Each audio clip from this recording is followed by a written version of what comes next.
بسم اللہ الرحمن الرحیم۔ السلام علیکم فرینڈز، کیسے ہیں آپ سب؟ ٹھیک ہیں جی، اللہ کا شکر ہے، میں بھی فٹ فیٹ۔ یہ ہمارے فارم کے باہر ٹرانسفارمر لگا ہوا ہے، اس کے اوپر سے الیکٹریسٹی کی وائرز گزرتی ہیں۔ تو یہ جو ٹریز ہیں نیچے، ان کی برانچز جو تھیں وہ اوپر تاروں کو ٹچ کر رہی تھی۔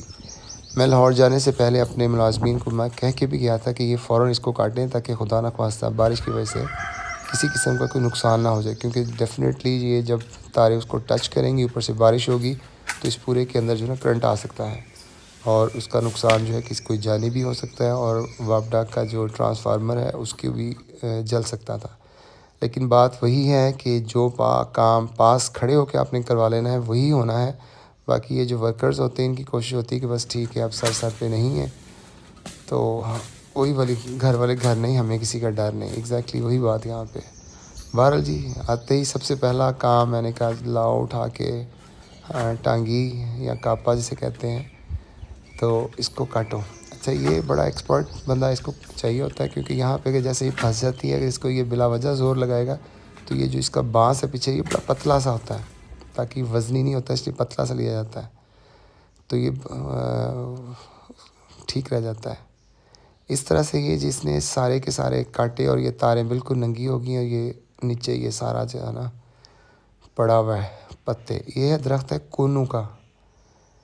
کونو کے درخت کے بارے میں عام طور پہ لوگ یہ کہتے ہیں کہ اس کے اوپر کوئی پرندہ نہیں بیٹھتا ہے، اس کو کوئی کھاتا نہیں ہے، لیکن ایسی کوئی بات نہیں ہے، یہ بکریاں یا جانور بڑے ہی شوق سے کھاتے ہیں۔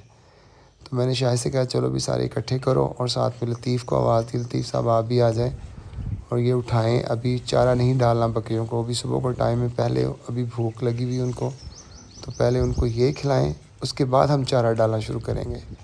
تو اس طرح سے یہ لطیف اور شاہد انہوں نے اس کو اٹھایا، بنڈلز بنائے اور یہ فارم کے اندر لے گئے۔ یہ ہمارا فارم ہے جی۔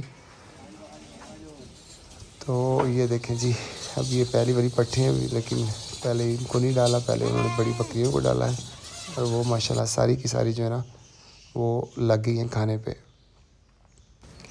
اس کو میں نے کہا تھا لطیف کو کہ اس کو نا یہاں پھنسا دو، کیونکہ یہ جب ایسے کھینچتی ہیں تو نیچے گر جاتا ہے، اور جو پٹھا جو چارہ زمین پہ گر گیا وہ بکری نہیں کھائے گی۔ بکری کے اندر نا ایک عجیب نخرہ ہوتا ہے، ایک کو نہیں کھاتے۔ اوے ببلو، تم کہاں آ رہے ہو؟ ببلو کی کوشش ہوتی ہے جی ہاتھوں میں آ کے اس نے کچھ نہ کچھ کھانا ہوتا ہے۔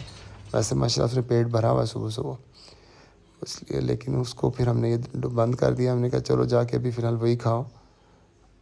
پٹھیں اب انتظار میں کھڑی ہوئی کہ جلدی سے ہماری باری بھی آ جائے۔ تو یہ لے جی، ان کی باری آ گئی ہے، یہ لے آیا پٹھانے کا ان کے لیے۔ یہ ڈال دیا ان کو، اور یہ یہاں پہ اچھی طرح سے اس کے لکڑی کے نیچے اس نے گزارا، پھنسا دیا ہے تاکہ یہ کھینچ کے اس کو نیچے نہ گرا سکے۔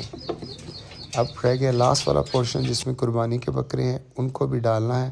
وہ اٹھانے جو بات تھوڑا بہت باہر رہ گیا وہ لا کے ان کو ڈالیں گے۔ تو یہ ساری بکریاں جو ہے نا جی، یہ لگی ہوئی ہیں کھانے، اور وہ آگے جو ہیں قربانی کے بکرے جو ہیں ان کو بھی ڈال دیے، اور وہ بھی جو ہے ابھی ان کو صحیح نہیں ڈالا، ایک ہی کھرلی میں سارا ڈال دیا، اس پہ پورے نہیں آ پا رہے۔